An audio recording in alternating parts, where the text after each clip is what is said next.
Jerusalem, September 14th, 2025. The sun was just beginning to set over Jerusalem when cameras captured a carefully choreographed moment.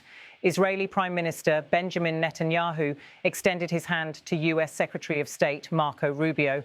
The greeting, brief but symbolic, marked the opening of a meeting designed to navigate one of the most turbulent periods in Middle Eastern diplomacy in recent memory.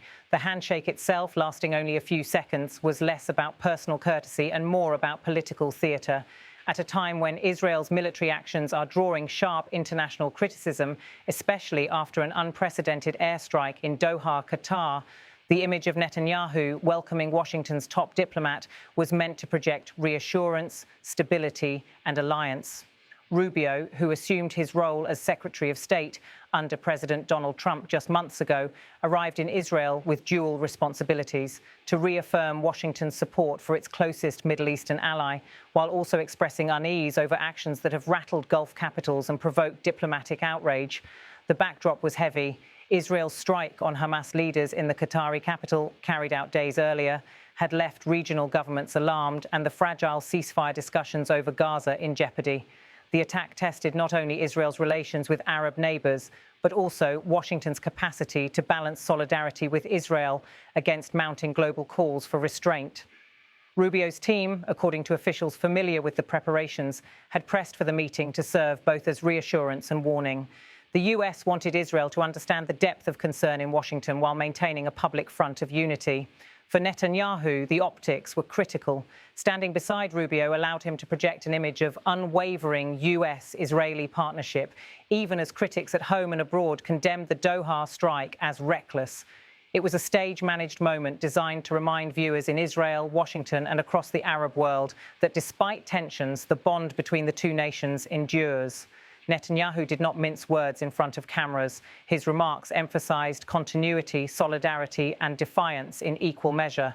Netanyahu said, "Israel will continue to act against those who seek our destruction wherever they hide. We are grateful to the United States for its unwavering support." The choice of phrasing was deliberate.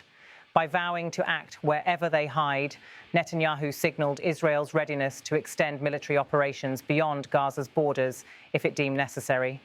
The comment also reinforced his government's position that Hamas leaders operating abroad were legitimate targets regardless of the diplomatic consequences. Rubio, for his part, struck a careful tone. Rubio said, "The United States stands firmly with Israel, but we also urge restraint to ensure that steps taken in defense do not close the door to peace." It was a statement designed to perform two functions simultaneously: reassure Israel of American backing, while also giving Washington room to respond to Arab partners furious over the Doha strike. By using the words urge restraint, Rubio implicitly acknowledged international frustration without directly rebuking his hosts.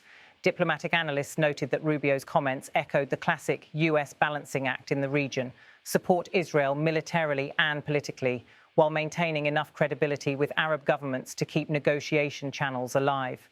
The Israeli strike in Doha represented uncharted territory. Qatar, host to key U.S. military installations and a diplomatic broker in the Gaza crisis, had not experienced such a direct military action on its soil in decades. The fact that Hamas leaders were targeted in the heart of Doha raised questions about whether Israel had overstepped and whether such actions risked destabilizing a country that Washington considers vital for regional security. Qatari officials publicly condemned the strike, calling it a violation of sovereignty and warning of grave consequences if such actions continued. Meanwhile, Arab League diplomats hinted that emergency sessions could be convened to address what some labelled as an attack on all Arab states. For Washington, the challenge lay in squaring two realities: unwavering support for Israel and the need to maintain cooperative ties with Qatar, which hosts the Al Udeid Air Base, the largest U.S. military installation in the region. Officials close to Rubio acknowledged that behind closed doors, the Secretary of State intended to press Netanyahu for assurances that future operations would avoid dragging Washington into an open confrontation with Gulf allies. Rubio said, "Our commitment to Israel's security is ironclad, but we must also keep open the path to peace. Every action taken must consider its long-term consequences." This remark, delivered firmly, underscored the U.S. administration's concerns. Analysts suggested it was a polite but unmistakable signal that Washington was not prepared to absorb the fallout of actions that could destabilize the Gulf. Yet Netanyahu was equally clear that Israel would not be deterred. Netanyahu said, "No nation can accept terrorists plotting in foreign capitals against its people. We will act and we will prevail." By framing the strike as a defensive necessity, Netanyahu sought to blunt criticism that Israel was escalating tensions unnecessarily. His emphasis on prevail was both a message to domestic audiences, who remain divided over the government's military strategy, and to Hamas, signalling that Israel would not hesitate to take the fight beyond Gaza. The diplomatic ripple effects extended far beyond the region. European leaders, already struggling to maintain unity on Middle East policy, voiced concern that Israel's strike had jeopardized fragile ceasefire talks. French officials privately warned that momentum toward a truce in Gaza had been seriously damaged, while German diplomats worried that Arab outrage could undermine efforts to restart negotiations. The United Nations issued a measured statement calling for all parties to exercise maximum restraint. But behind the cautious phrasing was deep frustration that months of painstaking talks risked collapsing. For Gazans, meanwhile, the immediate fear was that the fallout would mean prolongation of the conflict.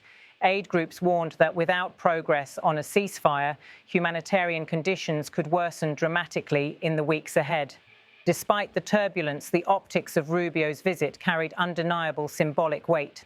Standing side by side in Jerusalem, the two men projected the enduring alliance between their countries, an image both leaders needed, albeit for different reasons. For Netanyahu, it was reassurance to his domestic base and defiance to critics abroad.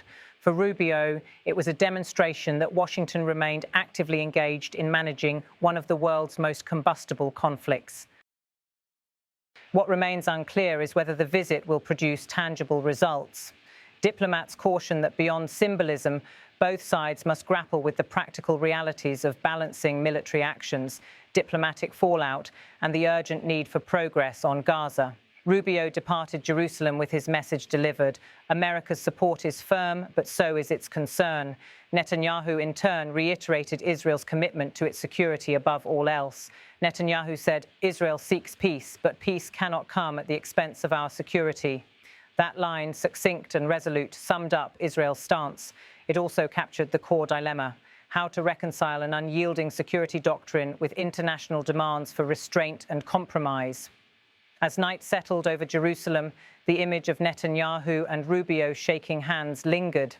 For many, it symbolized not resolution, but the complex balancing act that defines U.S. Israeli relations in an era of constant conflict and shifting alliances.